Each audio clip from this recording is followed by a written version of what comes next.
इस बार तुमने अपनी सारी हदें पार कर दी। तुम्हारी हिम्मत कैसे हुई मेरे मुंह पर दरवाजा बंद करने की? हाँ, अब तो तुम्हें इस घर से जाने से कोई नहीं रोक सकता। साथ ऐसा नहीं कर सकती है। ऐसा कहने वाली तुम कौन होती हो? हाँ, चुपचाप निकल जाओ यहाँ से। तुम इस घर की बहू तो क्या नौकरानी बनने के भी लायक नहीं हो, समझ गई? निकल जाओ मेरे घर से अभी और इसी वक्त। कहीं नहीं जाऊंगी। तुम्हें किसी भी कीमत पर इस घर से जाना ही होगा। अगर तुम अपनी मर्जी से नहीं गई तो तुम्हें धक्के मार कर निकलवा दूंगी। चली जाओ यहाँ से। मैं जानती हूँ कि हिकमत अंकल आपकी इस हरकत के बारे में नहीं जानते। अगर वो जानते तो आप ऐसा नहीं करती। तुम मुझे धमकी दे रही हो? हाँ, तुम्हारी इतनी हिम्मत कि मुझे धमकी दो?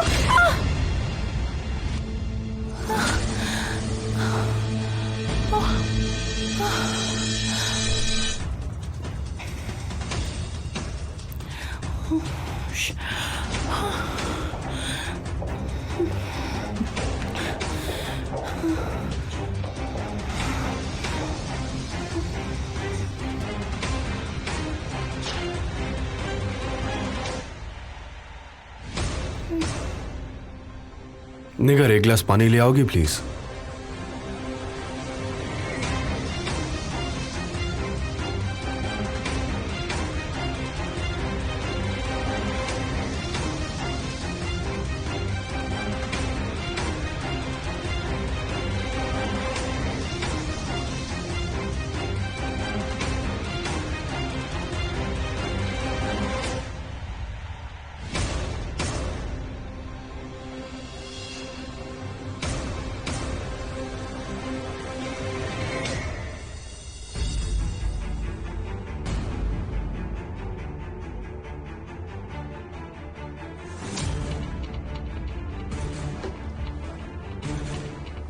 तुम ठीक तो हो? मुझे सुन सकती हो? क्या हुआ तुम्हें?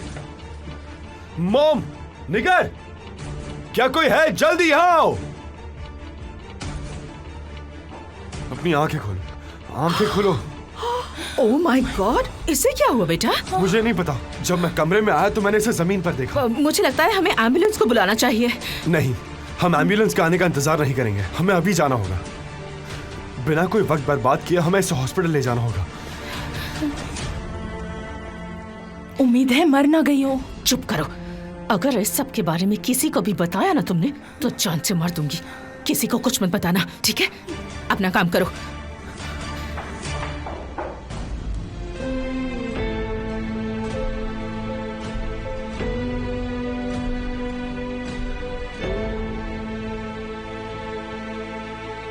एमिर जी अपना फोन नहीं उठा रहे।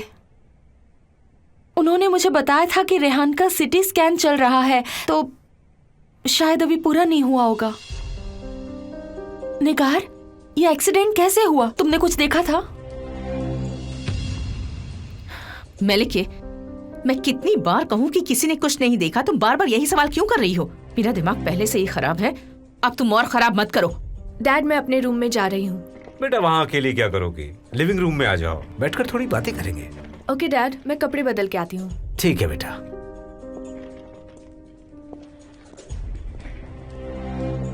और कैसी हैं आप सब? शुक्रिया, हम सब ठीक हैं। मैं भी ठीक हूँ।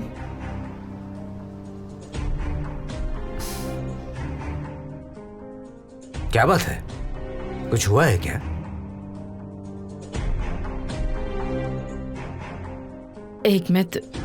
एक एक्सीडेंट हो गया है।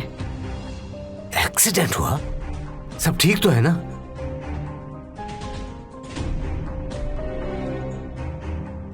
मैं पूछ रहा हूं सब ठीक है या नहीं? रेहान, रेहान कहां है?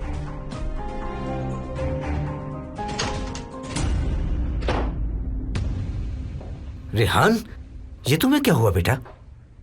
सर पे चोट कैसे आई?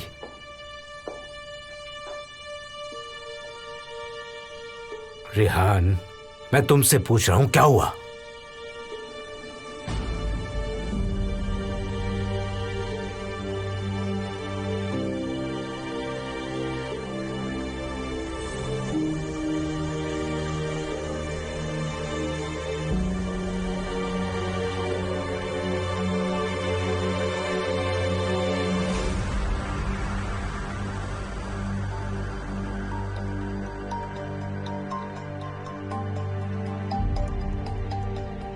रेहान के अलावा और कौन था घर में?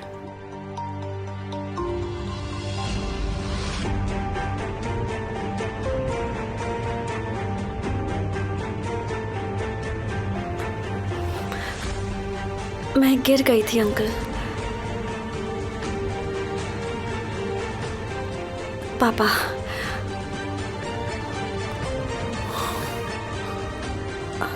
मेरा पैर फिसल गया था। मुझे जानना है ये हुआ कैसे था। क्या तुम्हारी तबीयत खराब है? नहीं, मैं ठीक हूँ। मेरा ब्लड प्रेशर थोड़ा लो हो गया था। एमिर, डॉक्टर ने क्या कहा? उसने कहा कि इसे कोई सदमा लगा है, पर फिक्र करने की बात नहीं है। बस कुछ दिनों तक दवाई खानी होगी। मिस पेरिके। जी हिकमत जी। रेहान जब तक ठीक ना हो जाए तुम इसके साथ रहोगी। मेरी बहू का अच्छे से ख्याल रखना। आप फिक्र मत कीजिए, मैं इसके लिए सूप बना कर दूंगी जिससे ये जल्दी ठीक हो जाएंगी। सब ठीक हो जाएगा। रेहान तुम्हारी माँ ने तुम्हें मेरे हवाले किया था, तो प्लीज अपना ख्याल रखा करो। जी, रखूंगी। हिकमत, मैं खुद इसका ख्याल रखूंगी। मैं नहीं चाहती कि रेहान को कोई तकलीफ हो। तुम इसकी बिल्कुल फिक्र मत करो।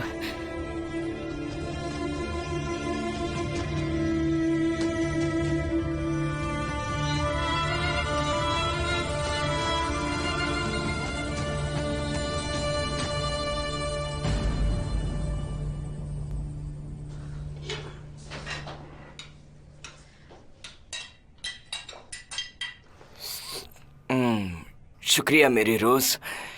मिस्टर हिकमत ने मुझे बोर्ड खरीदने भेजा। उन्होंने उसे तोहफे के तौर पर दिया है। एक गांव की लड़की के लिए यही तोहफा सही रहेगा। वैसे तो उसे अंगूठी और हार भी तो मिला है। रोज, ये कैसी बातें कर रही हो तुम? तो और क्या कहूँ, जब वो गांव में थी तब उसके पास जानवरों के आसपास कोई और था? क्या हुआ? आपको क्या चाहिए मिस्टर एमिर? सुनो सफर, जरा आराम से खाओ। हाँ बोलिए, क्या कहना है? ये दवाइयाँ किसकी है? अच्छा हाँ, रेहान जी की होंगी ना? इन पर लिखा है कि कैसे लेनी है, पर सारी मेडिसिन खाने के बाद ही देना, ठीक है? जी जी जरूर। पहले खाना फिर दवाई, मैं याद से दे दूंगी। देखा, एमिर जी तो अपनी बीवी के इशारों पर नाच रहे हैं। वैसे आई तो गांव से है, पर रह तो महल में रही है ना। क्या किस्मत लेकर आई है। देखो, तुम्हारी बातें कोई सुन सकता है, ऐसा मत करो। तुम्हें बड़ी फिक्र है, बड़ा अफसोस हो रहा है तुम्हें। इस घर की मालकिन ने उसका सर दीवार पर दे मारा। अब उसकी दवा और खाने का जिम्मा मेरे ऊपर आ गया। मेरी बदकिस्मती। क्या कह रही हो? अगर वो मर जाती तो? उसने ऐसे कैसे मार दिया?